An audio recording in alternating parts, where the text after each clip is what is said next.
ਗੁਰੂ ਰੂਪ ਗੁਰੂ ਪਿਆਰੀ ਸਾਧ ਸੰਗਤ ਜੀ, ਵਾਹਿਗੁਰੂ ਜੀ ਕਾ ਖਾਲਸਾ, ਵਾਹਿਗੁਰੂ ਜੀ ਕੀ ਫਤਿਹ। ਸੰਗਤ ਜੀ, ਅੱਜ ਮੈਂ ਤੁਹਾਡੇ ਆਪਣੇ ਚੈਨਲ ਪਾਵਰ ਆਫ ਗੁਰਬਾਣੀ ਦੇ ਉੱਪਰ ਸ਼੍ਰੀ ਗੁਰੂ ਰਾਮਦਾਸ ਜੀ ਮਹਾਰਾਜ ਸੱਚੇ ਪਾਤਸ਼ਾਹ ਜੀ ਦੇ ਜਨਮ ਪ੍ਰਥਾਏ ਇਹ ਵਿਸ਼ਾ ਲੈ ਕੇ ਹਾਜ਼ਰ ਹੋਇਆ। ਸੋ ਸੰਗਤ ਜੀ, ਚੌਥੇ ਗੁਰੂ ਨਾਨਕ ਜੀ ਦਾ ਗੁਰਮਤਿ ਦੇ ਵਿੱਚ, ਸਿੱਖ ਜਗਤ ਦੇ ਵਿੱਚ ਬਹੁਤ ਨਾਮ ਹੈ ਅਤੇ ਮਹਾਨਤਾ ਹੈ।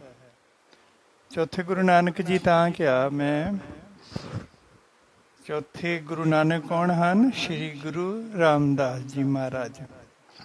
ਤੇ ਸਿੱਖ ਜਗਤ ਦੇ ਵਿੱਚ ਸ਼੍ਰੀ ਗੁਰੂ ਰਾਮਦਾਸ ਜੀ ਦੇ ਨਾਮ ਦੀ ਬਹੁਤ ਮਹਾਨਤਾ ਹੈ। ਸਾਰੇ ਗੁਰੂਆਂ ਦਾ ਨਾਮ ਬਹੁਤ ਮਹਾਨ ਹੈ, ਸਤਿਕਾਰਯੋਗ ਹੈ, ਪੂਜਣਯੋਗ ਹੈ। ਪਰ ਸਿੱਖ ਜਗਤ ਦੇ ਵਿੱਚ ਸ਼੍ਰੀ ਦਰਬਾਰ ਸਾਹਿਬ ਕਾਰਨ ਕਰਕੇ, ਸੱਚਖੰਡ ਸ਼੍ਰੀ ਹਰਿਮੰਦਰ ਸਾਹਿਬ ਜੀ ਦੇ ਕਾਰਨ ਕਰਕੇ ਸਤਿਗੁਰੂ ਰਾਮਦਾਸ ਜੀ ਮਹਾਰਾਜ ਜੀ ਦਾ ਨਾਮ ਬਹੁਤ ਸੰਗਤਾਂ ਜਪਦੀਆਂ, ਧੰਨ ਗੁਰੂ ਰਾਮਦਾਸ, ਧੰਨ ਗੁਰੂ ਰਾਮਦਾਸ ਕਰਕੇ। ਸੋ ਆਪਾਂ ਅੱਜ ਸਾਰੀਆਂ ਸਿੱਖ ਸੰਗਤਾਂ ਸ਼੍ਰੀ ਗੁਰੂ ਰਾਮਦਾਸ ਜੀ ਮਹਾਰਾਜ ਸੱਚੇ ਪਾਤਸ਼ਾਹ ਜੀ ਦਾ ਪਾਵਨ ਜਨਮ ਦਿਹਾੜਾ ਮਨਾ ਰਹੇ ਹਾਂ। ਸੋ ਇਸ ਵਿਸ਼ੇ ਦੇ ਵਿੱਚ, ਇਸ ਵਿਚਾਰ ਦੇ ਵਿੱਚ ਆਪਾਂ ਸ਼੍ਰੀ ਗੁਰੂ ਰਾਮਦਾਸ ਜੀ ਮਹਾਰਾਜ ਜੀ ਦੇ ਜੀਵਨ ਵਿੱਚੋਂ ਇੱਕ ਵਾਰ ਸ਼ਾਰਟਲੀ ਛੋਟੇ ਛੋਟੇ ਪ੍ਰਮਾਣ ਤੇ ਵਿਖਿਆਨ ਕਰਾਂਗੇ। 10 ਵੱਲੋਂ 4 ਗੁਰੂ ਸਾਹਿਬਾਨ ਦਾ ਜੀਵਨ ਲਿਖਿਆ ਗਿਆ। 4 ਗੁਰੂ ਸਾਹਿਬਾਨ ਦਾ ਜੀਵਨ ਲਿਖਿਆ ਗਿਆ 10 ਵੱਲੋਂ। ਸ਼੍ਰੀ ਗੁਰੂ ਅੰਗਦ ਦੇਵ ਜੀ, ਸ਼੍ਰੀ ਗੁਰੂ ਅਮਰਦਾਸ ਜੀ, ਸ਼੍ਰੀ ਗੁਰੂ ਰਾਮਦਾਸ ਜੀ ਅਤੇ ਸ਼੍ਰੀ ਗੁਰੂ ਅਰਜਨ ਦੇਵ ਜੀ ਮਹਾਰਾਜ ਸੱਚੇ ਪਾਤਸ਼ਾਹ ਜੀ। 4 ਸਤਿਗੁਰਾਂ ਦਾ ਜੀਵਨ 10 ਨੇ ਲਿਖਿਆ ਅਲੱਗ ਅਲੱਗ ਕਰਕੇ। ਤਾਂ ਇਹ ਵੀ ਸਤਿਗੁਰੂ ਜੀ ਨੇ ਕਿਰਪਾ ਕੀਤੀ ਤਾਂ ਜਾਂ ਪਾਵਰ ਆਫ ਗੁਰਬਾਣੀ ਤੇ ਜਾਂ ਫਿਰ ਗੁਰੂ ਨਾਨਕ ਬਾਣੀ ਪਾਠਸ਼ਾਲਾ ਤੇ ਇਸ ਸਤਿਗੁਰਾਂ ਦੇ ਚਾਰੇ ਜੀਵਨਾਂ ਨੂੰ ਆਪਾਂ ਪਾਰਟਸ ਦੇ ਵਿੱਚ ਤੁਹਾਨੂੰ ਸਰਵਣ ਕਰਾਵਾਂਗੇ। ਵਾਹਿਗੁਰੂ ਜੀ ਨੇ ਕਿਰਪਾ ਕੀਤੀ ਤਾਂ ਇਹ ਛਪਾਵਾਂਗੇ ਵੀ ਸਤਿਗੁਰਾਂ ਦਾ ਜੀਵਨ। ਗੁਰੂ ਅਰਜਨ ਦੇਵ ਜੀ ਦੇ ਜੀਵਨ ਦੀ ਤਾਂ ਕਾਫੀ ਲੰਮੀ ਵੱਡੀ ਹੈ ਕਿਤਾਬ, ਮੋਟੀ ਬਣੂਗੀ ਜੇ ਬਣੀ ਤਾਂ। ਜਦੋਂ ਤਾਂ ਆਪਾਂ ਗੱਲ ਕਰ ਰਹੇ ਹਾਂ ਸਤਿਗੁਰੂ ਸ਼੍ਰੀ ਗੁਰੂ ਰਾਮਦਾਸ ਜੀ ਮਹਾਰਾਜ ਸੱਚੇ ਪਾਤਸ਼ਾਹ ਜੀ, ਚੌਥੇ ਸਤਿਗੁਰੂ ਜੀ, ਸੋਢੀ ਪਾਤਸ਼ਾਹ।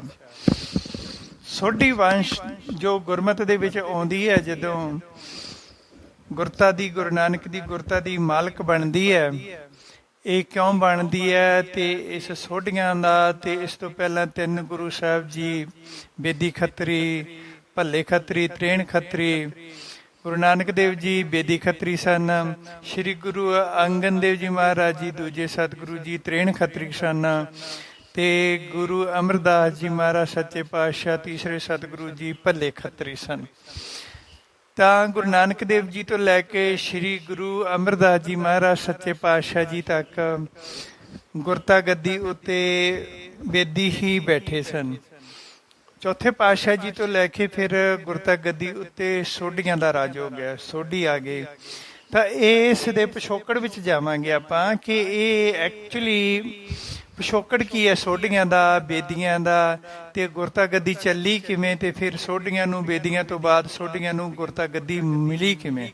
ਇਸ ਚੀਜ਼ ਤੇ ਆਪਾਂ ਜ਼ਿਆਦਾ ਇਸ ਵਿਸ਼ੇ ਤੇ ਗੱਲ ਕਰਾਂਗੇ ਤੇ ਛੋਟੇ ਛੋਟੇ ਸ਼ਾਰਟੇਜ ਲਵਾਂਗੇ ਆਪਾਂ ਗੁਰੂ ਰਾਮਦਾਸ ਜੀ ਮਹਾਰਾਜ ਜੀ ਦੀ ਜੀਵਨ ਚੋਂ। ਤਾਂ ਉਸ ਤੋਂ ਬਾਅਦ ਆਪਾਂ ਚਲੋ ਪੂਰੀ ਜੀਵਨੀ ਆਪਾਂ ਫਿਰ ਪਾਵਾਂਗੇ ਪਾਰਟਸ ਦੇ ਵਿੱਚ, ਠੀਕ ਹੈ। ਤਾਂ ਆਪਾਂ ਗੱਲ ਕਰਾਂਗੇ ਸੋਢੀ ਵੰਸ਼ ਦੀ।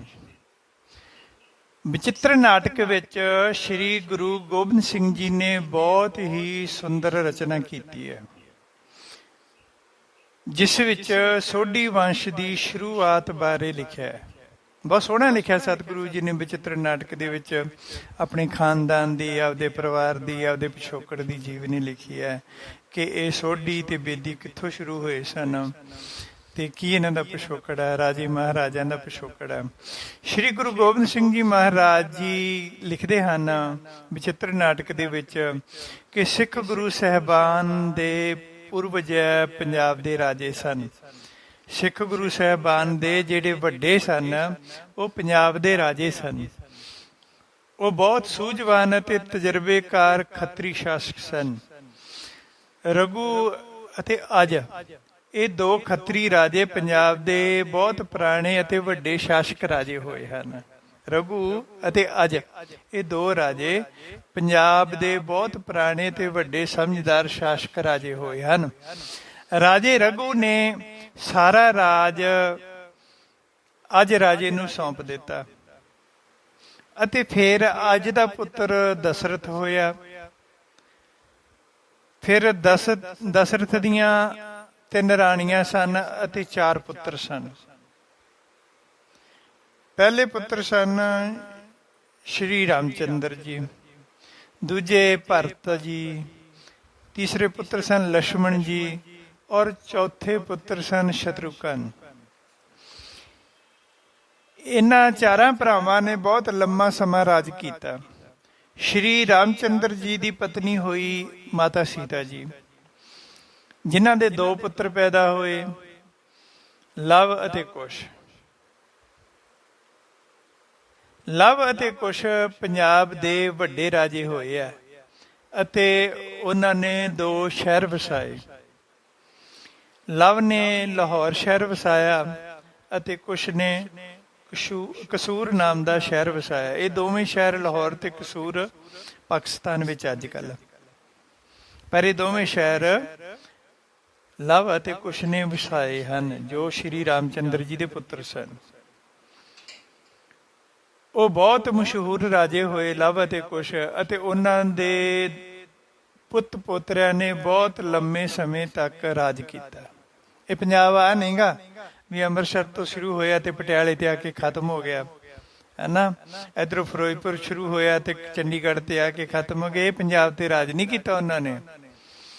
ਇਹ ਪੰਜਾਬ ਤਾਂ ਖਰਰਾ ਦਬਰ ਤੋਂ ਲੈ ਕੇ ਕੰਨਿਆ ਕੁਮਾਰੀ ਤੱਕ ਮਹਾਰਾਜਾ ਰਣਜੀਤ ਸਿੰਘ ਦਾ ਰਾਜ ਰਿਹਾ, ਤੇ ਉੱਥੋਂ ਪਹਿਲਾਂ ਇਹ ਸਾਰਾ ਮਾਝਾ ਦੇਸ਼ ਜਾਂ ਪੰਜਾਬ ਦੇਸ਼, ਅੱਜ ਦੀ ਭਾਸ਼ਾ 'ਚ ਪੰਜਾਬ ਦੇਸ਼ ਕਹਿੰਦੇ ਆਪਾਂ ਇਹਨੂੰ, ਇਸ ਪੰਜਾਬ ਤੇ ਰਾਜ ਰਿਹਾ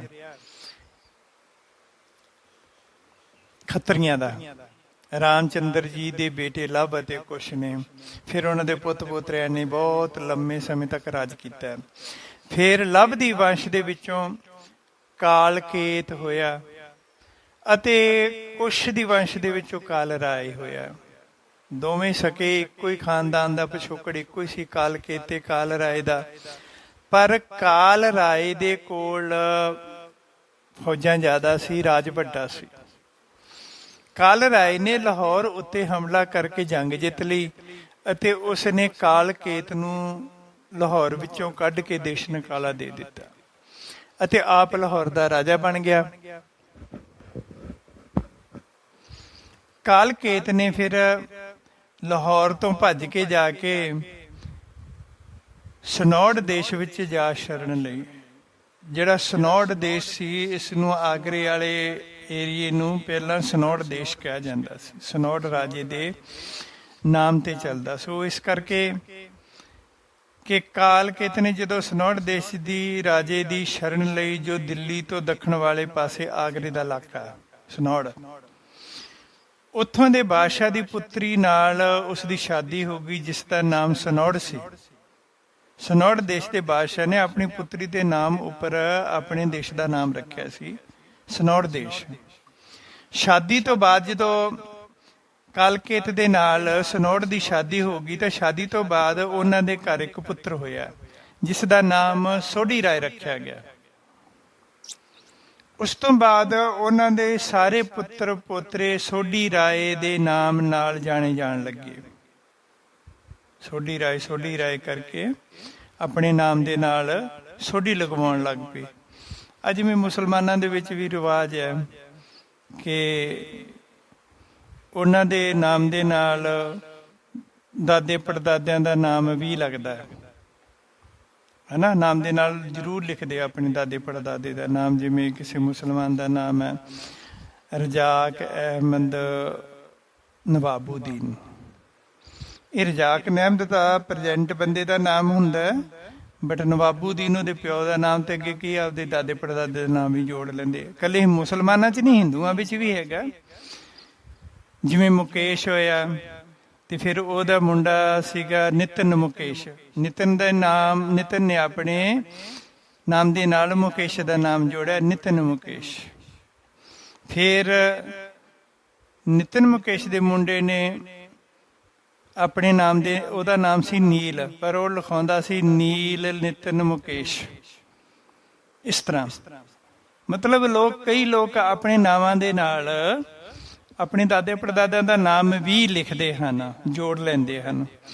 ਇਸੇ ਤਰ੍ਹਾਂ ਹੀ ਸ਼ਾਦੀ ਤੋਂ ਬਾਅਦ ਜਦੋਂ ਰਾਜੇ ਕਾਲਕੇਤ ਦੇ ਨਾਲ ਸਨੌਡ ਰਾਣੀ ਦਾ, ਰਾਜਕੁਮਾਰੀ ਦਾ ਵਿਆਹ ਹੋਇਆ ਤਾਂ ਉਹਨਾਂ ਦੇ ਪੁੱਤਰ ਹੋਇਆ ਸੋਢੀ ਰਾਏ। ਉਹਦਾ ਨਾਮ ਰੱਖਿਆ ਸੋਢੀ ਰਾਏ। ਤੇ ਉਸ ਤੋਂ ਬਾਅਦ ਜਿਹੜੀ ਸੋਢੀ ਰਾਏ ਦੀ ਵੰਸ਼ ਹੋਈ, ਅੱਗੇ ਪੁੱਤ ਪੋਤਰੇ ਜੋ ਵੀ ਹੋਏ ਸੋਢੀ ਰਾਏ ਦੇ, ਉਹ ਆਪਣੇ ਨਾਮ ਦੇ ਨਾਲ ਸੋਢੀ ਰਾਏ ਲਿਖਣ ਲੱਗ ਗਏ। ਫਿਰ ਹੌਲੀ ਹੌਲੀ ਨਾਮ ਦੇ ਨਾਲ ਸੋਢੀ ਲੱਗਣ ਲੱਗ ਪਿਆ। ਇਸ ਤਰ੍ਹਾਂ ਪ੍ਰਚਲਿਤ ਹੋਇਆ। ਤਾਂ ਪ੍ਰਮਾਤਮਾ ਦੀ ਕਿਰਪਾ ਨਾਲ ਸੋਢੀ ਵੰਸ਼ ਪ੍ਰਚਲਿਤ ਹੋਈ।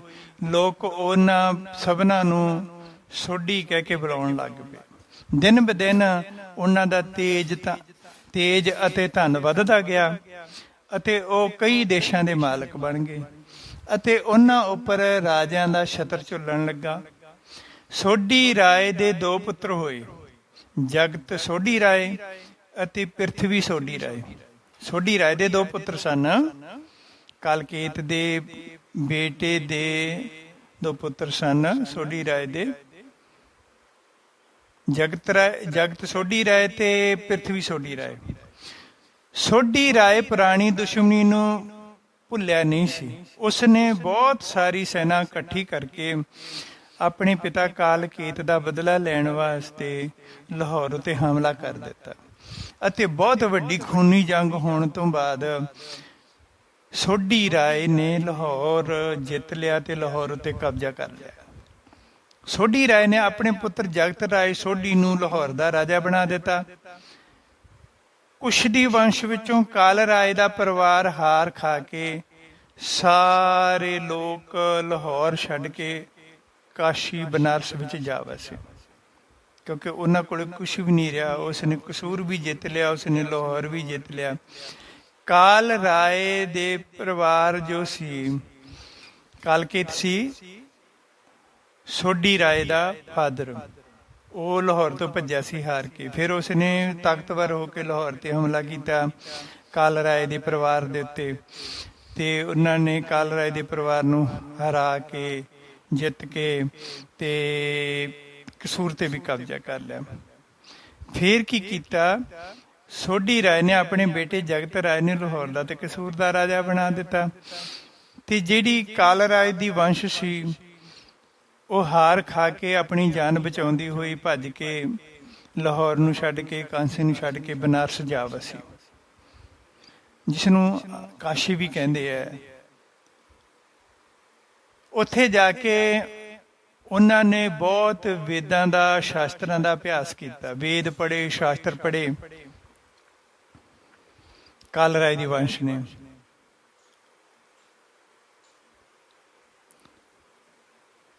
ਕੁਸ਼ਦੀ ਵੰਸ਼ ਵੇਦਾਂ ਦਾ ਅਭਿਆਸ ਕਰਨ ਕਰਕੇ ਵੇਦੀਆਂ ਦੇ ਨਾਮ ਨਾਲ ਜਾਣੀ ਲੱਗੀ। ਉਹ ਵੇਦ ਪੜ੍ਹਦੇ ਸਨ ਜਿਹੜੇ ਕਸੂਰ ਵਾਲੇ ਸਨ। ਕਾਲਕੇਤ ਦੇ ਉਹਦੇ ਕਾਲ ਰਾਏ ਦੀ ਔਲਾਦ ਸੀ ਜਿਹੜੀ, ਉਹ ਵੇਦ ਪੜ੍ਹਨ ਕਰਕੇ, ਸ਼ਾਸਤਰ ਪੜ੍ਹਨ ਕਰਕੇ ਉਹਨਾਂ ਦੀ ਵੇਦੀ ਵੰਸ਼ ਚੱਲ ਪਈ। ਲੋਕ ਉਹਨਾਂ ਨੂੰ ਵੇਦੀ ਕਹਿਣ ਲੱਗ ਪਏ। ਜਿਵੇਂ ਤੁਹਾਡੇ ਭੈਣ ਭਰਾਈ ਹੁੰਦੇ, ਪਿੰਡ ਦਾ ਕੋਈ ਮੁੰਡਾ ਗੁਰਦੁਆਰੇ ਰਹਿਣ ਲੱਗ ਜੇ ਤੇ ਸਾਰੇ ਉਹ ਪਿੰਡ ਵਾਲੇ ਭਾਈ ਭਾਈ ਕਹਿਣ ਲੱਗ ਜਾਂਦੇ ਆ, ਗਿਆਨੀ ਕਹਿਣ ਲੱਗ ਜਾਂਦੇ ਆ। ਫਿਰ ਜਦੋਂ ਵਿਚਾਰਾ ਆਪ ਮਰ ਜਾਂਦਾ, ਗੁਰਦੁਆਰੇ ਦਾ ਕੰਮ ਕਰਦਿਆਂ ਕਰਦਿਆਂ, ਮੁੰਡੇ ਭਾਵੇਂ ਬਿਜਨਸ ਵੀ ਖੜਾ ਕਰ ਲੈਣ ਆਪਦਾ, ਗੁਰਦੁਆਰੇ ਦਾ ਕੰਮ ਨਾ ਵੀ ਕਰਨ, ਫਿਰ ਵੀ ਸਾਰੇ ਪਿੰਡ ਵਾਲੇ ਕਹਿਣਗੇ ਭਾਈਆਂ ਦਾ ਮੁੰਡਾ, ਐਵੇਂ ਕਹਿੰਦੇ ਨਾ ਤੁਸੀਂ। ਸੋ ਇੱਕ ਅੱਲ ਪੈ ਜਾਂਦੀ ਹੈ। ਤੇ ਇਸ ਤਰ੍ਹਾਂ ਭਾਵੇਂ ਖਾਨਦਾਨ ਸੋਢੀਆਂ ਦੇ ਖੱਤਰੀਆਂ ਦਾ ਹੀ ਸੀ, ਪਰ ਕਾਲ ਰਾਏ ਦੀ ਵੰਸ਼ ਲਾਹੌਰ ਨੂੰ ਹਾਰ ਕੇ ਜਦ ਕਾਸ਼ੀ ਦੇ ਵਿੱਚ ਜਾ ਵਸੀ ਤੇ ਉੱਥੇ ਜਾ ਕੇ ਉਹਨਾਂ ਨੇ ਵੇਦ ਪੜ੍ਹਨੇ ਸ਼ੁਰੂ ਕਰ ਦਿੱਤੇ, ਸ਼ਾਸਤਰਾਂ ਦਾ ਅਭਿਆਸ ਸਟੱਡੀ ਕਰਨੀ ਸ਼ੁਰੂ ਕਰ ਦਿੱਤੀ। ਤਾਂ ਉਹਨਾਂ ਦੀ ਅੱਲ ਪੈ ਗਈ ਬੇਦੀ। ਬੇਦੀ ਵੰਸ਼ ਉੱਥੋਂ ਚੱਲੀ ਹੈ। ਪਹਿਲਾਂ ਇੱਕੋ ਹੀ ਸੀ, ਸਾਰੇ ਖੱਤਰੀ ਕਰਕੇ ਜਾਣਿਆ ਜਾਂਦਾ ਸੀ। ਬਾਅਦ ਦੇ ਵਿੱਚ ਬੇਦੀ ਖੱਤਰੀ ਹੋ ਗਏ, ਤਰੇਣ ਖੱਤਰੀ ਹੋ ਗਏ, ਭੱਲੇ ਖੱਤਰੀ ਹੋ ਗਏ, ਫਲਾਣੇ ਖੱਤਰੀ ਹੋ ਗਏ, ਹੈ ਨਾ। ਫਿਰ ਬੇਦੀ ਬਹੁਤ ਵਿਦਵਾਨ ਹੋ ਗਏ ਤੇ ਉਹਨਾਂ ਦਾ ਜਸ ਦੂਰ ਦੂਰ ਤੱਕ ਫੈਲ ਗਿਆ। ਉਹਨਾਂ ਦੇ ਵਿਦਵਾਨ ਹੋਣ ਦੀਆਂ ਖਬਰਾਂ ਸੋਢੀ ਵੰਸ਼ ਰਾਏ ਦੇ ਰਾਜੇ ਦੇ ਕੰਨੀ ਵੀ ਪਈਆਂ। ਤਾਂ ਲਾਹੌਰ ਦੇ ਸੋਢੀ ਰਾਜੇ ਨੇ ਬੇਦੀਆਂ ਨੂੰ ਇੱਕ ਪੱਤਰ ਲਿਖਿਆ ਕਿ ਤੁਸੀਂ ਪੁਰਾਣੀ ਦੁਸ਼ਮਣੀ ਨੂੰ ਭੁਲਾ ਕੇ ਸਾਡੇ ਪਾਸ ਆਓ ਅਤੇ ਸਾਨੂੰ ਵੇਦਾਂ ਦਾ ਗਿਆਨ ਸੁਣਾਓ।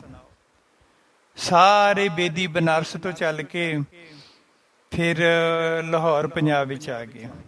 ਸਾਰੇ ਬੇਦੀ ਅਤੇ ਸੋਢੀ ਇੱਕ ਵੱਡੇ ਹਾਲ ਵਿੱਚ ਇਕੱਠੇ ਹੋਏ, ਇੱਕ ਦੂਸਰੇ ਨਾਲ ਮਿਲਾਪ ਕੀਤਾ, ਪੁਰਾਣੀਆਂ ਗੱਲਾਂ ਨੂੰ ਭੁੱਲ ਕੇ ਬੈਠੇ, ਖਾਣਾ ਖਾਧਾ, ਗੱਲਾਂ ਕੀਤੀਆਂ, ਪਰਿਵਾਰਕ ਗੱਲਾਂ ਕੀਤੀਆਂ। ਤਾਂ ਬੇਦੀਆਂ ਦੇ ਮੁਖੀ ਨੇ ਫਿਰ ਵੇਦਾਂ ਦਾ ਪਾਠ ਆਰੰਭ ਕਰ ਦਿੱਤਾ ਤੇ ਸਾਰੇ ਸੋਢੀ ਬੈਠ ਕੇ, ਤੇ ਸੋਢੀ ਰਾਜਾ ਸੀ ਜੋ ਲਾਹੌਰ ਦਾ, ਉਹ ਵੀ ਵੇਦਾਂ ਦਾ ਪਾਠ ਸੁਣਨ ਲੱਗਾ। ਤਾਂ ਬੇਦੀਆਂ ਦੇ ਮੁਖੀ ਨੇ ਪਹਿਲਾਂ ਸਾਮ ਵੇਦ ਦਾ ਪਾਠ ਕੀਤਾ ਤੇ ਉਹਦੇ ਅਰਥ ਸੁਣਾਏ। ਫਿਰ ਦੂਜੇ ਵੇਦ ਯਜੁਰਵੇਦ ਦਾ ਪਾਠ ਕੀਤਾ ਤੇ ਉਹਦੇ ਅਰਥ ਸੁਣਾਏ। ਫਿਰ ਤੀਜੇ ਵੇਦ ਰਿਗਵੇਦ ਦਾ ਪਾਠ ਕੀਤਾ ਤੇ ਰਿਗਵੇਦ ਦੇ ਅਰਥ ਸੁਣਾਏ, ਕਥਾ ਕੀਤੀ। ਇਸ ਤਰ੍ਹਾਂ 3 ਵੇਦਾਂ ਦਾ ਪਾਠ ਸੁਣ ਕੇ ਸੋਢੀ ਰਾਜੇ ਦੇ ਮਨ ਵਿੱਚ ਵਿਰਾਗ ਆ ਗਿਆ।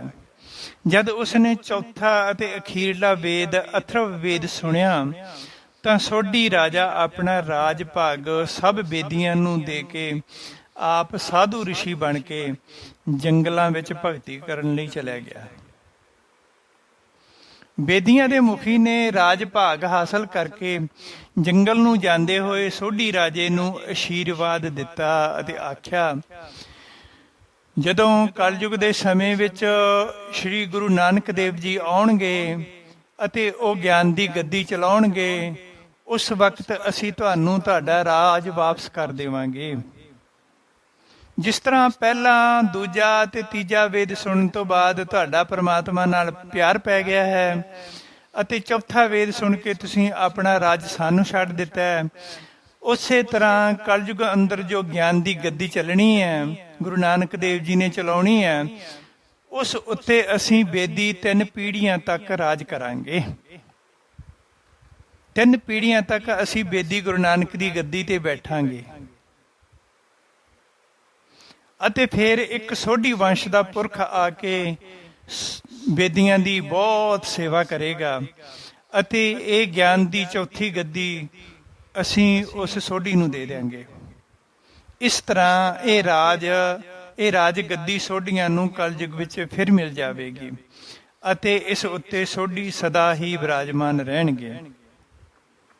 ਇਸੇ ਤਰ੍ਹਾਂ ਨਾ ਸ਼੍ਰੀ ਗੁਰੂ ਨਾਨਕ ਦੇਵ ਜੀ ਬੇਦੀ ਖੱਤਰੀ, ਸ਼੍ਰੀ ਗੁਰੂ ਅੰਗਦ ਦੇਵ ਜੀ ਤਰੇਣ ਖੱਤਰੀ, ਸ਼੍ਰੀ ਗੁਰੂ ਅਮਰਦਾਸ ਜੀ ਮਹਾਰਾਜ ਤੀਜੇ ਸਤਿਗੁਰੂ ਜੀ ਭੱਲੇ ਖੱਤਰੀ।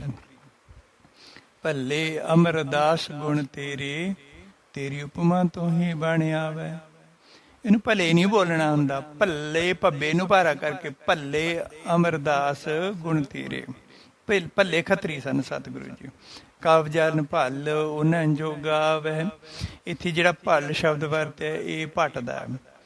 ਅੱਗੇ ਭੱਲੇ ਅਮਰਦਾਸ ਗੁਣ ਤੇਰੇ ਸ਼ਬਦ ਵਰਤਿਆ ਉਹ ਗੁਰੂ ਅਮਰਦਾਸ ਜੀ ਪਰਥਾਏ ਵਰਤਿਆ ਭੱਲੇ ਖੱਤਰੀਆਂ ਕਰਕੇ।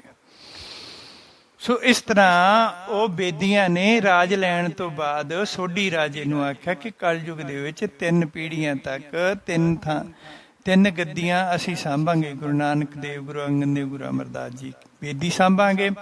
ਫਿਰ ਇੱਕ ਸੋਢੀ ਆਊਗਾ, ਉਹ ਬੇਦੀਆਂ ਦੀ ਬਹੁਤ ਸੇਵਾ ਕਰੂਗਾ। ਜਿਵੇਂ ਤੁਸੀਂ ਵੇਦ ਪ੍ਰੇਮ ਨਾਲ ਸੁਣੇ ਆ ਉਵੇਂ ਉਹ ਬੇਦੀਆਂ ਦੀ ਸੇਵਾ ਕਰੇਗਾ ਤੇ ਫਿਰ ਬੇਦੀ ਬਦਲੇ ਦੇ ਵਿੱਚ ਉਸਨੂੰ ਸੋਢੀ ਨੂੰ ਗੁਰਤਾ ਗੱਦੀ ਦੇ ਦੇਣਗੇ। ਤੇ ਫਿਰ ਉਹ ਸੋਢੀ ਬੜੇ ਤਾਕਤਵਰ ਯੋਧੇ ਹੋ ਕੇ ਜਗਤ ਦੇ ਜੀਵਾਂ ਨੂੰ ਮਲੇਸ਼ਾਂ ਦੇ ਜ਼ੁਲਮ ਤੋਂ ਮੁਕਤ ਕਰਨਗੇ। ਸੋਢੀ ਗੁਰੂ ਹਰਗੋਬਿੰਦ ਸਾਹਿਬ ਜੀ ਮਹਾਰਾਜ ਜੀ, ਸੋਢੀ ਸ੍ਰੀ ਗੁਰੂ ਗੋਬਿੰਦ ਸਿੰਘ ਜੀ ਮਹਾਰਾਜ ਸੱਚੇ ਪਾਤਸ਼ਾਹ ਜੀ। ਛਤਰੀ ਕੋ ਪੂਤ ਹੋ ਬ੍ਰਾਹਮਣ ਕੋ ਨਹਿ। ਇਸ ਤਰ੍ਹਾਂ ਤਾਕਤਵਰ ਯੋਧਿਆਂ ਨੇ ਕਿਸੇ ਨੇ ਸਿਰ ਦੇ ਕੇ, ਇਹ ਸਿਰ ਦੇਣਾ ਵੀ ਮਹਾਨ ਤਾਕਤਵਰ ਯੋਧਾ ਹੋਣਾ ਹੈ। ਤੱਤੀਆਂ ਤਵੀਆਂ ਤੇ ਬੈਠਣਾ ਵੀ ਮਹਾਨ ਤਾਕਤਵਰ ਯੋਧਾ ਹੋਣਾ ਹੈ। ਕਿਤੇ ਤੱਤੀਆਂ ਤਵੀਆਂ ਤੇ ਬੈਠ ਕੇ ਤੇ ਕਦੇ 6ਵੇਂ ਪਾਤਸ਼ਾਹ ਵਾਂਗ ਜੰਗਾਂ ਲੜ ਕੇ ਤੇ ਕਦੇ 9ਵੇਂ ਪਾਤਸ਼ਾਹ ਵਾਂਗ ਦਿੱਲੀ ਵਿੱਚ ਆਪਣਾ ਸੀਸ ਕਟਾ ਕੇ ਤੇ ਕਦੇ ਗੁਰੂ ਗੋਬਿੰਦ ਸਿੰਘ ਜੀ ਮਹਾਰਾਜ ਸੱਚੇ ਪਾਤਸ਼ਾਹ ਜੀ ਵਾਂਗ ਦਿੱਲੀ ਤਖਤ ਨਾਲ ਲੜਾਈਆਂ ਲੜ ਕੇ, ਇਹ ਯੋਧੇ ਹੋਣ ਦਾ ਸਬੂਤ ਹੈ। ਤਾਂ ਉਹਨਾਂ ਬੇਦੀਆਂ ਨੇ ਕਿਹਾ ਕਿ ਸੋਢੀ ਜਦੋਂ ਚੌਥੀ ਥਾਂ ਤੇ ਆ ਕੇ ਗੁਰਤਾ ਗੱਦੀ ਪ੍ਰਾਪਤ ਕਰਨਗੇ ਤਾਂ ਸੋਢੀ ਬੜੇ ਤਾਕਤਵਰ ਯੋਧੇ ਹੋ ਕੇ ਜਗਤ ਦੇ ਜੀਵਾਂ ਨੂੰ ਮਲੇਸ਼ਾਂ ਦੇ ਜ਼ੁਲਮ ਤੋਂ ਮੁਕਤ ਕਰਾਉਣਗੇ। ਗੁਰੂ ਗੋਬਿੰਦ ਸਿੰਘ ਜੀ ਮਹਾਰਾਜ ਜੀ ਨਾ ਹੁੰਦੇ, ਨਾ ਕਹੂੰ ਅਬ ਕੀ ਨਾ ਕਹੂੰ ਕਬ ਕੀ, ਜਬ ਨਾ ਹੋਤੇ ਗੋਬਿੰਦ ਸਿੰਘ ਤੋਂ ਸੁਨਤ ਹੋਤੀ ਸਬਨ ਕੀ। ਜੇ ਗੁਰੂ ਗੋਬਿੰਦ ਸਿੰਘ ਜੀ ਮਹਾਰਾਜ ਨਾ ਹੁੰਦੇ ਤਾਂ ਮੁਗਲਾਂ ਕੋਲੋਂ ਹਿੰਦੁਸਤਾਨ ਨੂੰ ਆਜ਼ਾਦ ਕਰਾਉਣਾ ਬਹੁਤ ਮੁਸ਼ਕਲ ਸੀ। ਉਸ ਤੋਂ ਬਾਅਦ ਹੀ ਗੁਰੂ ਗੋਬਿੰਦ ਸਿੰਘ ਜੀ ਦੇ ਲਾਲਾ ਨੇ ਵੀ ਆਪਣੇ ਗੁਰੂ ਦੇ ਨਕਸ਼ੇ ਕਦਮ ਤੇ ਚੱਲਦੇ ਹੋਏ ਐਂਡ ਤੱਕ, ਅਹਿਮਦ ਸ਼ਾਹ ਅਬਦਾਲੀ ਵਰਗਿਆਂ ਤੱਕ, ਔਰੰਗਜ਼ੇਬ ਬਾਦਸ਼ਾਹ ਤੱਕ ਸਾਰਾ ਦੇਸ਼ ਮੁਗਲਾਂ ਤੋਂ, ਮਲੇਸ਼ਾਂ ਤੋਂ ਮੁਕਤ ਕਰਾ ਦਿੱਤਾ। ਇਸੇ ਕਰਕੇ ਬੇਦੀਆਂ ਨੇ ਕਿਹਾ ਸੀ ਸੋਢੀ ਨੂੰ, ਕਹਿੰਦੇ ਜਦੋਂ ਤੁਹਾਡੇ ਸੋਢੀ ਗੁਰਤਾ ਗੱਦੀ ਤੇ ਬੈਠਣਗੇ ਤਾਂ ਮਹਾਨ ਯੋਧੇ ਸਾਬਤ ਹੋਣਗੇ ਤੇ ਮਲੇਸ਼ਾਂ ਦੇ ਜ਼ੁਲਮ ਤੋਂ ਮੁਕਤ ਕਰਾਉਣਗੇ ਦੇਸ਼ ਨੂੰ ਤੇ ਲੋਕਾਂ ਨੂੰ, ਤੇ ਨਾਲ ਨਾਲ ਪ੍ਰਮਾਤਮਾ ਦੇ ਗਿਆਨ ਦਾ ਉਪਦੇਸ਼ ਦੇ ਕੇ ਜੀਵਨ ਮੁਕਤੀ ਵੀ ਬਖਸ਼ਣਗੇ। ਇਵੇਂ ਹੋਇਆ ਨਾ, ਤੇਗਾਂ ਵੀ ਲੜੀਆਂ, ਯੁੱਧ ਵੀ ਲੜੇ ਤੇ ਗਿਆਨ ਦਾ ਸਾਗਰ ਵੀ ਬਣੇ ਸਾਡੇ ਸਤਿਗੁਰੂ ਜੀ। ਸੰਤ ਸਿਪਾਹੀ ਬੇਦੀਆਂ ਨੇ ਬਹੁਤ ਲੰਮਾ ਸਮਾਂ ਰਾਜ ਕੀਤਾ ਅਤੇ ਆਪਣੇ ਰਾਜ ਨੂੰ ਹੋਰ ਅੱਗੇ ਵਧਾਇਆ। ਰੱਬ ਦੀ ਕਰਨੀ ਹੌਲੀ ਹੌਲੀ ਉਹਨਾਂ ਦਾ ਰਾਜ ਘਟਦਾ ਗਿਆ ਅਤੇ ਕਲਯੁਗ ਦੇ ਆਉਣ ਤੱਕ ਸਾਰੇ ਬੇਦੀ ਇੱਧਰ ਉੱਧਰ ਖਿਲਰ ਗਏ ਅਤੇ ਅੰਤ ਨੂੰ ਬੇਦੀਆਂ ਦੇ 20 ਕੁ ਪਿੰਡ ਰਹਿ ਗਏ ਪੰਜਾਬ ਵਿੱਚ। ਫਿਰ ਸਭ ਬੇਦੀ ਲੋਕ ਵਪਾਰ ਅਤੇ ਦੁਕਾਨਦਾਰੀ ਕਰਨ ਲੱਗ ਪਏ, ਜਾਂ ਮੁਗਲਾਂ ਦੇ ਅੱਗੇ ਵੱਡੇ ਵੱਡੇ ਅਹੁਦਿਆਂ ਤੇ ਨੌਕਰੀਆਂ ਕਰਨ ਲੱਗ ਪਏ। ਕੋਈ ਮੁਨਸ਼ੀ ਬਣ ਗਿਆ, ਕੋਈ ਕੁਛ ਬਣ ਗਿਆ, ਕੋਈ ਕੁਛ ਬਣ ਗਿਆ। ਰਾਜ ਭਾਗ ਖੁੱਸ ਗਿਆ ਤੇ ਬੇਦੀਆਂ ਨੇ ਫਿਰ ਇਸ ਤਰ੍ਹਾਂ ਆਪਣਾ ਰੁਜ਼ਗਾਰ ਚਲਾਇਆ, ਪਰਿਵਾਰ ਨੂੰ ਚਲਾਉਣਾ ਸ਼ੁਰੂ ਕਰਦਾ, ਬਿਜ਼ਨਸ ਸ਼ੁਰੂ ਕਰਤੇ, ਦੁਕਾਨਦਾਰੀਆਂ ਸ਼ੁਰੂ ਕਰਤੀਆਂ। ਮੁਗਲ ਅਫਸਰਾਂ ਦੇ ਅੱਗੇ ਨੌਕਰੀ ਕਰਕੇ ਜਾਂ ਉਹਨਾਂ ਦੇ ਅਹਿਲਕਾਰ ਬਣ ਕੇ ਆਪਣੇ ਆਪ ਨੂੰ ਸੰਭਾਲ ਕੇ ਰੱਖਿਆ। ਜਦ ਕਲਯੁਗ ਵਿੱਚ ਧਰਮ ਅਤੇ ਜਾਤੀ ਦੇ ਨਾਮ ਉੱਤੇ ਬਹੁਤ ਜ਼ੁਲਮ ਹੋਣ ਲੱਗੇ, ਲੋਕ ਆਤਮਿਕ ਅਤੇ ਮਾਨਸਿਕ ਪੀੜਾ ਨਾਲ ਕੁਰਲਾ ਰਹੇ ਸਨ, ਤਾਂ ਧਰਤੀ ਨੇ ਪ੍ਰਮਾਤਮਾ ਅੱਗੇ ਪੁਕਾਰ ਕੀਤੀ, ਹੇ ਈਸ਼ਵਰ ਮੇਰੀ ਪੁਕਾਰ ਸੁਣੋ, ਇੱਥੇ ਆਪ ਆ ਕੇ ਮੇਰੇ ਉੱਤੋਂ ਪਾਪਾਂ ਦਾ ਭਾਰ ਘਟਾਓ। ਇੱਥੇ ਆਪ ਆ ਕੇ ਮੇਰੇ ਉੱਤੋਂ ਪਾਪਾਂ ਦਾ ਭਾਰ ਘਟਾਓ। ਧਰਤੀ ਦੀ ਪੁਕਾਰ ਸੁਣ ਕੇ ਪਰਮੇਸ਼ਰ ਆਪ ਨਾਨਕ ਦਾ ਰੂਪ ਧਾਰਨ ਕਰਕੇ ਆਏ ਅਤੇ ਖਲਕਤ ਨੂੰ ਸੱਚ ਅਤੇ ਗਿਆਨ ਦਾ ਉਪਦੇਸ਼ ਦੇ ਕੇ ਉਹਨਾਂ ਦੇ ਦੁੱਖ ਦੂਰ ਕਰਕੇ ਸੁਖੀ ਕੀਤਾ। ਜਦੋਂ ਗੁਰੂ ਨਾਨਕ ਦੇਵ ਜੀ ਇਸ ਜਗਤ ਉੱਤੇ ਆਏ ਤੇ ਦੁਬਾਰੇ ਜਦੋਂ ਸੱਚਖੰਡ ਗਏ ਸਨ ਗੁਰੂ ਨਾਨਕ ਦੇਵ ਜੀ ਆਉਣ ਤੋਂ ਬਾਅਦ, ਤਾਂ ਉਦੋਂ ਪ੍ਰਮਾਤਮਾ ਨੇ ਸ਼੍ਰੀ ਗੁਰੂ ਨਾਨਕ ਦੇਵ ਜੀ ਨੂੰ ਕਿਹਾ ਸੀ, ਮੈਂ ਪਾਰ ਬ੍ਰਹਮ ਪਰਮੇਸ਼ਰ ਅਤੇ ਤੂੰ ਗੁਰ ਪਰਮੇਸ਼ਰ। ਗੁਰ ਪਰਮੇਸ਼ਰ ਗੁਰੂ ਨਾਨਕ ਦੇਵ ਜੀ, ਪਾਰ ਬ੍ਰਹਮ ਪਰਮੇਸ਼ਰ ਆਪ ਪਰਮਾਤਮਾ।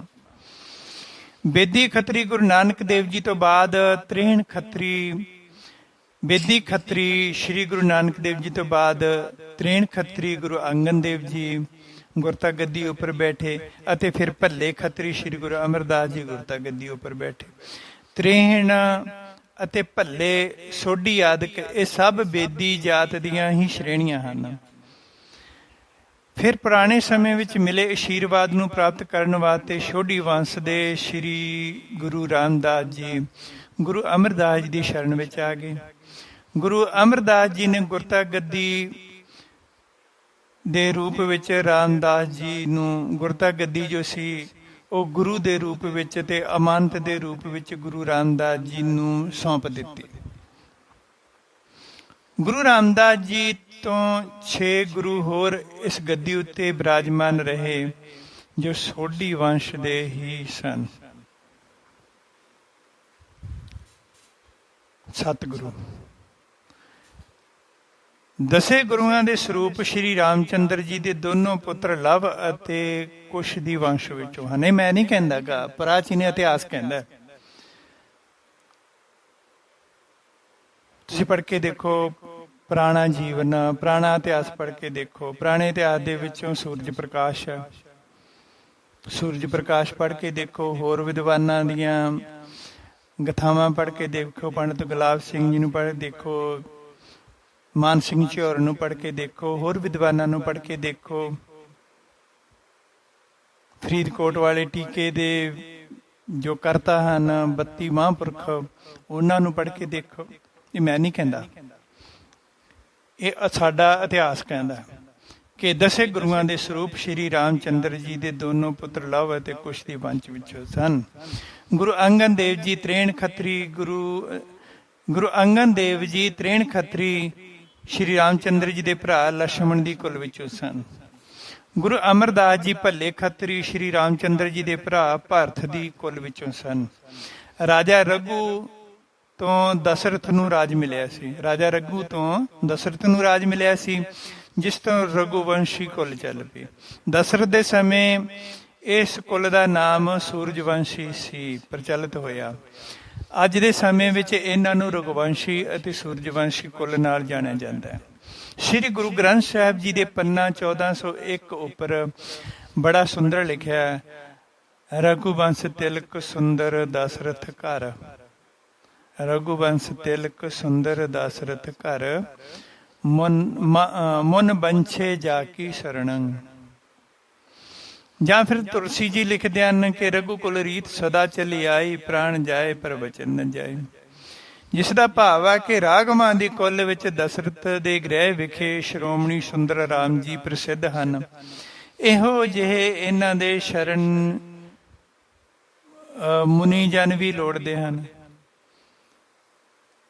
ਇਹੋ ਜਿਹੀ ਸ਼ਰਨ ਰਿਸ਼ੀ ਮੁਨੀ ਵੀ ਲੋੜਦੇ ਹਨ।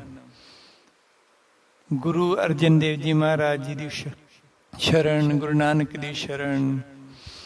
ਅੱਗੇ ਹੁਣ ਗੱਲ ਕਰਦੇ ਹਾਂ ਕਿ ਗੁਰੂ ਰਾਮਦਾਸ ਜੀ ਮਹਾਰਾਜ ਸੱਚੇ ਪਾਤਸ਼ਾਹ ਜੀ ਦਾ ਨਾਮ ਰਾਮਦਾਸ ਜਾਂ ਜੇਠਾ ਇਹ ਕਿਵੇਂ ਤੇ ਕਿਉਂ ਕਿਹਾ ਜਾਂਦਾ ਹੈ।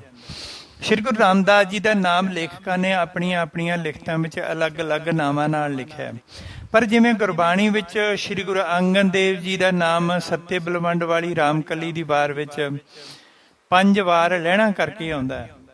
ਸੋਈਆਂ ਵਿੱਚ ਲਹਿਣਾ ਅਤੇ ਅੰਗਦ ਕਰਕੇ 12 ਵਾਰ ਆਇਆ। ਸ਼੍ਰੀ ਗੁਰੂ ਰਾਮਦਾਸ ਜੀ ਦਾ ਨਾਮ ਸਾਰੀ ਗੁਰਬਾਣੀ ਵਿੱਚ ਗੁਰ ਰਾਮਦਾਸ ਕਰਕੇ 7 ਵਾਰ ਜਾਂ ਇਸ ਤੋਂ ਜ਼ਿਆਦਾ ਵਾਰ ਆਇਆ। ਪਰ ਕੁਝ ਲੇਖਕਾਂ ਦੇ ਗੁਰੂ ਰਾਮਦਾਸ ਜੀ ਦੇ ਨਾਮ ਬਾਰੇ ਇਸ ਤਰ੍ਹਾਂ ਦੇ ਵਿਚਾਰ ਹਨ। ਗੁਰਪ੍ਰਤਾਪ ਸੂਰਜ ਵਿੱਚ, ਗੁਰਪ੍ਰਤਾਪ ਸੂਰਜ ਮਤਲਬ ਸੂਰਜ ਪ੍ਰਕਾਸ਼ ਜੀ ਨੂੰ ਕਹਿੰਦੇ ਹਾਂ ਅਸੀਂ, ਤਾਂ ਸੂਰਜ ਪ੍ਰਕਾਸ਼ ਵਿੱਚ ਕਵੀ ਸੰਤੋਖ ਸਿੰਘ ਨੇ ਰਾਮਦਾਸ ਲਿਖਿਆ। ਬੰਸਾਵਲੀ ਨਾਮਾ ਇਹ ਜਿਹੜਾ ਸੂਰਜ ਪ੍ਰਕਾਸ਼ 1912 ਵਿੱਚ ਛਪਿਆ ਸੀਗਾ, ਤੇ ਉਹਦੇ ਵਿੱਚ ਕਵੀ ਸੰਤੋਖ ਸਿੰਘ ਨੇ ਰਾਮਦਾਸ ਜੀ ਲਿਖਿਆ, ਸਤਿਗੁਰੂ ਜੀ ਦਾ ਨਾਮ ਗੁਰੂ ਰਾਮਦਾਸ ਜੀ ਦਾ। ਬੰਸਾਵਲੀ ਨਾਮਾ ਇੱਕ ਗ੍ਰੰਥ ਛਪਿਆ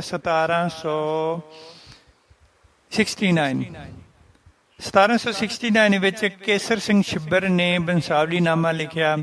ਉਸ ਦੇ ਵਿੱਚ ਵੀ ਸਤਿਗੁਰੂ ਰਾਮਦਾਸ ਜੀ ਦਾ ਨਾਮ ਰਾਮਦਾਸ ਲਿਖਿਆ। ਫਿਰ 1711 ਦੇ ਵਿੱਚ ਸੈਨਾ ਸਿੰਘ ਨੇ ਗ੍ਰੰਥ ਲਿਖਿਆ ਸ਼੍ਰੀ ਗੁਰੂ ਸੋਭਾ।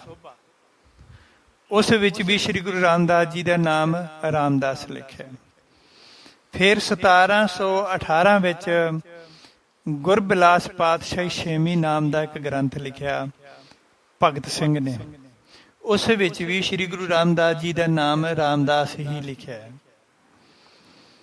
ਫਿਰ 1952 ਵਿੱਚ ਭਾਈ ਵੀਰ ਸਿੰਘ ਜੀ ਨੇ ਗ੍ਰੰਥ ਲਿਖਿਆ ਅਸ਼ਟਗੁਰ ਚਮਤਕਾਰ।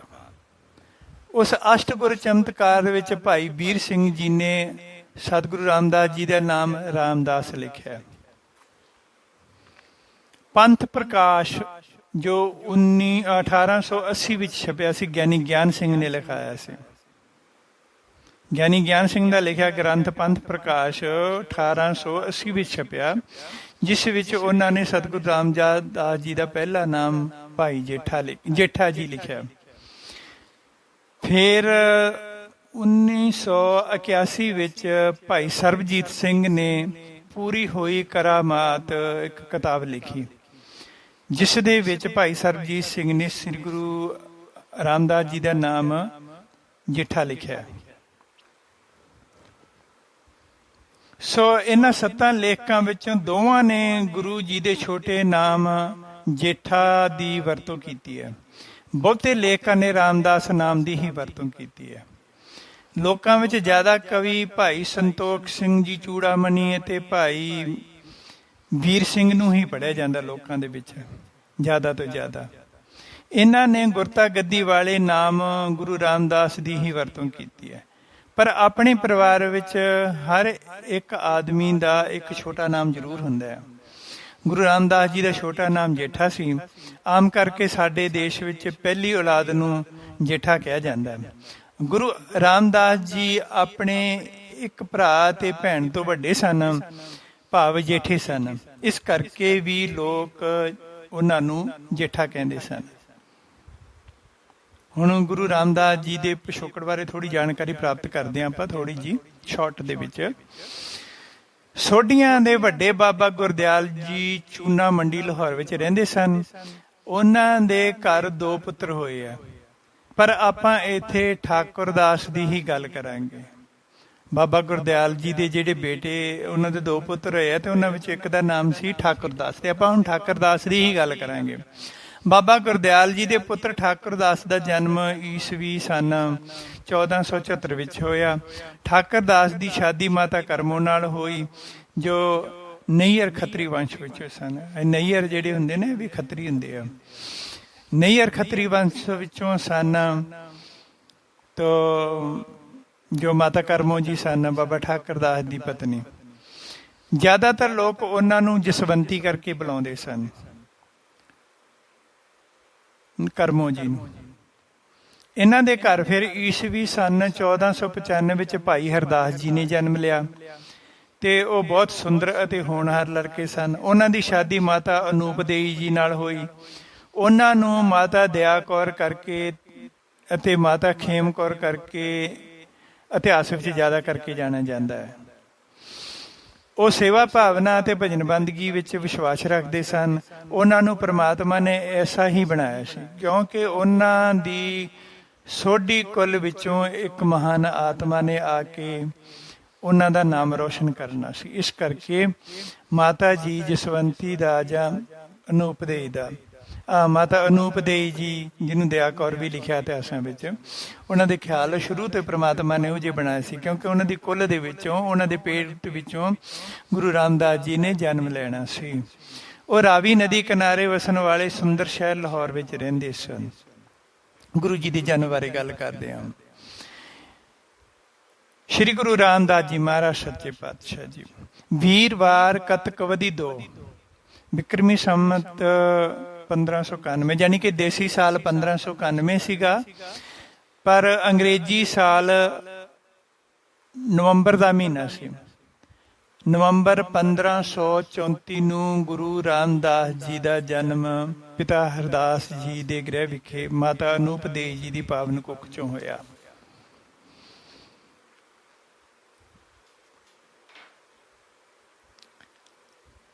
ਤਾਂ ਸ਼੍ਰੀ ਗੁਰੂ ਰਾਮਦਾਸ ਜੀ ਮਹਾਰਾਜ ਸੱਚੇ ਪਾਤਸ਼ਾਹ ਜਦੋਂ ਉਹਨਾਂ ਦਾ ਜਨਮ ਹੋਇਆ ਤਾਂ ਬਾਲਕ ਦੇ ਜਨਮ ਦੀ ਖੁਸ਼ੀ ਵਿੱਚ ਪਰਿਵਾਰ ਵੱਲੋਂ ਲਾਹੌਰ ਵਿੱਚ ਫਲ ਅਤੇ ਦੁੱਧ ਦੀਆਂ ਬਣੀਆਂ ਮਠਿਆਈਆਂ ਵੰਡੀਆਂ ਗਈਆਂ। ਸ਼੍ਰੀ ਗੁਰੂ ਰਾਮਦਾਸ ਜੀ ਮਹਾਰਾਜ ਸੱਚੇ ਪਾਤਸ਼ਾਹ ਦੇ ਪਰਿਵਾਰ ਬਾਰੇ ਗੱਲ ਕਰਦੇ ਹਾਂ। ਸ਼੍ਰੀ ਗੁਰੂ ਰਾਮਦਾਸ ਜੀ ਭੈਣ ਭਰਾਵਾਂ ਵਿੱਚੋਂ ਸਭ ਤੋਂ ਵੱਡੇ ਸਨ ਅਤੇ ਉਹਨਾਂ ਦੇ ਦੋ ਹੋਰ ਭੈਣ ਭਾਈ ਸਨ, ਭਰਾ ਹਰੀ ਦਿਆਲ ਜੀ ਅਤੇ ਭੈਣ ਬੀਬੀ ਰਾਮਦਾਸੀ ਜੀ। ਸਤਿਗੁਰੂ ਰਾਮਦਾਸ ਜੀ ਦੇ ਮਹਾਰਾਜ ਜੀ ਦੇ ਜੋ ਸਰੀਰ ਦੀ ਦਿੱਖ ਇਸ ਤਰ੍ਹਾਂ ਦੀ ਸੀ, ਉਹਨਾਂ ਦੀ ਲੁੱਕ ਇਸ ਤਰ੍ਹਾਂ ਦੀ ਸੀ ਸਰੀਰ ਦੀ। ਗੁਰੂ ਰਾਮਦਾਸ ਜੀ ਇੱਕ ਬਹੁਤ ਹੀ ਸ਼ੁੱਧ ਸ਼ਖਸੀਅਤ ਦੇ ਮਾਲਕ ਸਨ ਅਤੇ ਉਹਨਾਂ ਦੇ ਮਨ ਵਿੱਚ ਪ੍ਰਮਾਤਮਾ ਪ੍ਰਤੀ ਅਥਾਹ ਪਿਆਰ ਸੀ। ਉਹ ਅਜਿਹੇ ਸੰਤੋਖ, ਧੀਰਜ, ਸਬਰ ਅਤੇ ਕੁਰਬਾਨੀ, ਦਿਲੀ ਪ੍ਰੇਮ, ਸਹਿਣਸ਼ੀਲਤਾ, ਦਇਆ ਆਦਿ ਦੇ ਰੂਪ ਵਿੱਚ ਉੱਚ ਰੂਹਾਨੀ ਗੁਣਾਂ ਨਾਲ ਇੱਕ ਬਹੁਤ ਹੀ ਮਜ਼ਬੂਤ ਬਿਰਤੀ ਦੇ ਮਾਲਕ ਸਨ ਸ੍ਰੀ ਗੁਰੂ ਰਾਮਦਾਸ ਜੀ। ਜਦੋਂ ਵੀ ਉਹ ਆਪਣੇ ਦੋਸਤਾਂ ਨਾਲ ਖੇਡਦੇ ਤਾਂ ਸਰਬ ਸ਼ਕਤੀਮਾਨ ਪਰਮਾਤਮਾ ਦੇ ਸਿਮਰਨ ਦੀ ਮਹੱਤਤਾ ਬਾਰੇ ਹੀ ਗੱਲ ਕਰਦੇ ਸਨ ਅਤੇ ਆਪਣੇ ਦੋਸਤਾਂ ਨੂੰ ਵੀ ਸਿਮਰਨ ਵਾਸਤੇ, ਪਰਮਾਤਮਾ ਦੇ ਸਿਮਰਨ ਕਰਨ ਵਾਸਤੇ ਪ੍ਰੇਰਿਤ ਕਰਦੇ ਸਨ। ਸ਼੍ਰੀ ਗੁਰੂ ਰਾਮਦਾਸ ਜੀ ਜੋ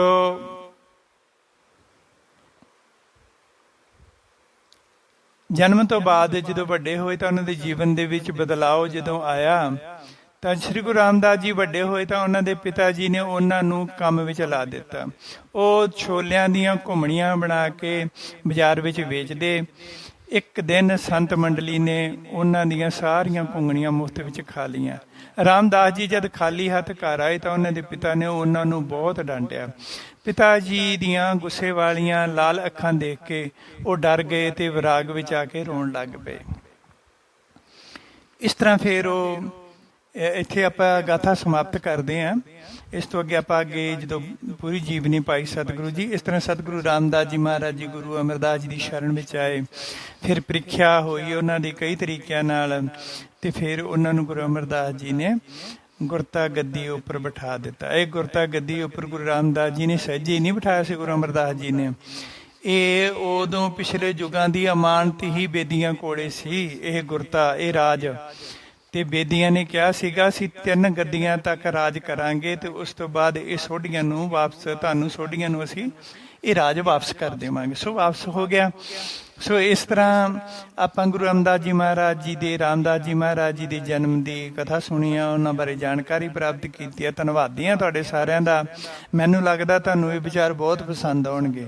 ਵਾਹਿਗੁਰੂ ਜੀ ਕਾ ਖਾਲਸਾ, ਵਾਹਿਗੁਰੂ ਜੀ ਕੀ ਫਤਿਹ।